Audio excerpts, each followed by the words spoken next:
Hey everyone, welcome to Lizzie's Little Library and the Newbery Project.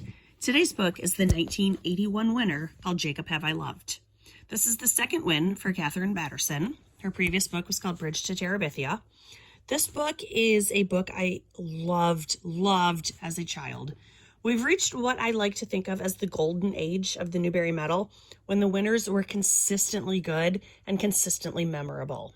Maybe that's actually true. It's also entirely possible that I have a biased opinion because these were the books I grew up reading. Nevertheless, the early books were very slow going, often difficult to read, but these more modern books are so much better.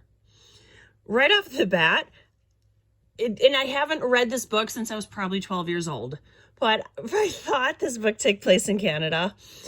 In actuality, it's set in Maryland, so whoops, at least I got the Atlantic Ocean right.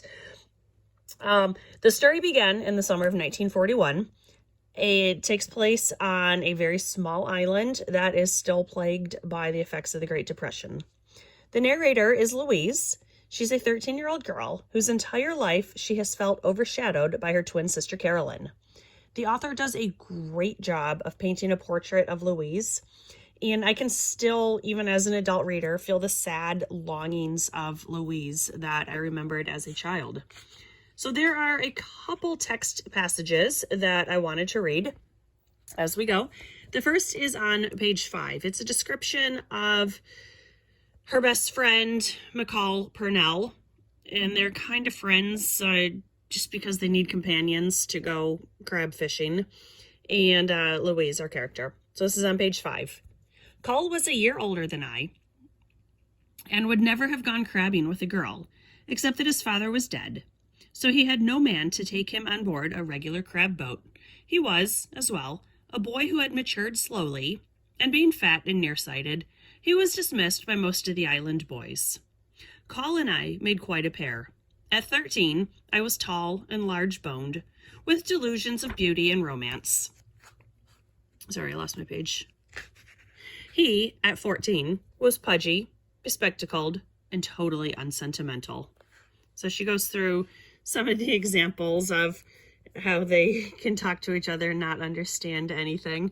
I think it's a great characterization. It's just straight and to the point. We definitely get a clear picture of the two characters from that. And then on page 7, they are talking about Mr. Rice and his fiance. And she says, this is Louise, maybe she's got some mysterious illness and doesn't want to be a burden to him. Who? Mr. Rice's finance. I had picked up the word, but not the pronunciation from my reading. It was not in the spoken vocabulary of most islanders. And then later on, she again gets the word psychiatrist from a reading, but she doesn't know that it's a silent P. So she calls it a P psychiatrist. So again, that's just kind of cute.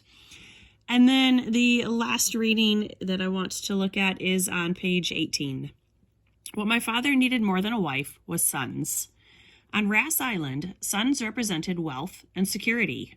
What my mother bore him was girls, twin girls. I was the elder by a few minutes. I always treasured the thought of those minutes. They represented the only time in my life when I was the center of everyone's attention. From the moment Caroline was born, she snatched it all for herself. So Louise's story is the same story of so many Newbery winners in which a child grows up.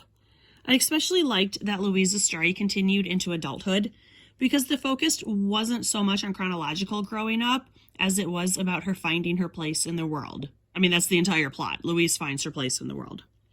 To add in a few more details, Louise's entire life has been in the shadow of her younger twin, Carolyn. Louise would have been a great son on the island, helping Dad with crab fishing. Her only friend is McCall, and again, they're friends because he doesn't have a father or any friends of his own, so they fish together, friends of necessity more than anything. Also present is Louise's grandmother, who is terrible. She is constantly taunting Louise with the story of the elder Esau, whom everyone hated, and the younger Jacob, adored by all.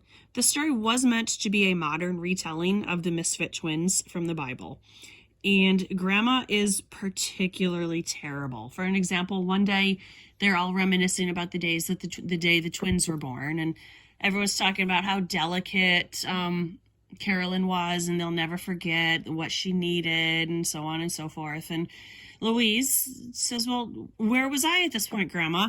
And Grandma turns and snaps to her and says, how am I supposed to remember? It was 14 years ago. And it's like, Grandma, that's really not nice. There is a movie. It's like a 1 hour, I don't even want to call it a movie. Bridget Fonda was in it. I think it was Bridget Fonda. I watched it. It was, in many ways, I liked it. I definitely should have been longer, but I thought whoever they cast as the grandma was really good in their role. She was terrible. I hated her in the movie, which I think is a sign of a good actor and a well-written character. So back to this story. What I especially liked about this is that the story was told from Louisa's perspective instead of Carolyn's. Louise is surly at times, which I think we can all forgive as a combination of puberty, 14 years old, and being second fiddle. And yet, despite her attitude, her animosity, every time I read this book, I want her to succeed in her own life. I want her to get out of Carolyn's shadow and find out who Louise is meant to be. This book reminds me a lot of Little Women, at least as it pertains to the relationship with Jo and Laurie, as well as my great dislike of Amy.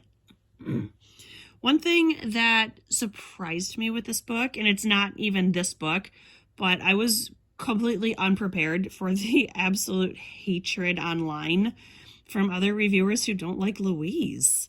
In particular, they seemed upset at her dislike for her grandma, and I thought it was justified.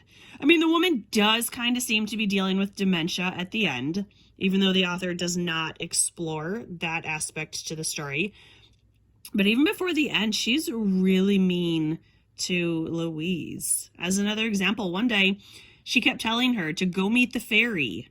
Then when Louise gets up to go meet the fairy, Grandma snaps at her for leaving and demands to know where she's going. Or when recounting their birth, again, Louise feels super frustrated that everything is about Carolyn. Their entire lives, everything has been about Carolyn.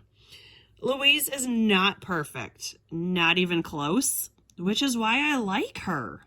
There are just so many stories about Mary Sue's like Carolyn, and I really like the flip side of the coin. This book, it did go a tiny bit into too much detail about crab fishing, but I can look past that. I loved this book as a child. I absolutely still love it. I recommend Jacob Have I Love to all readers.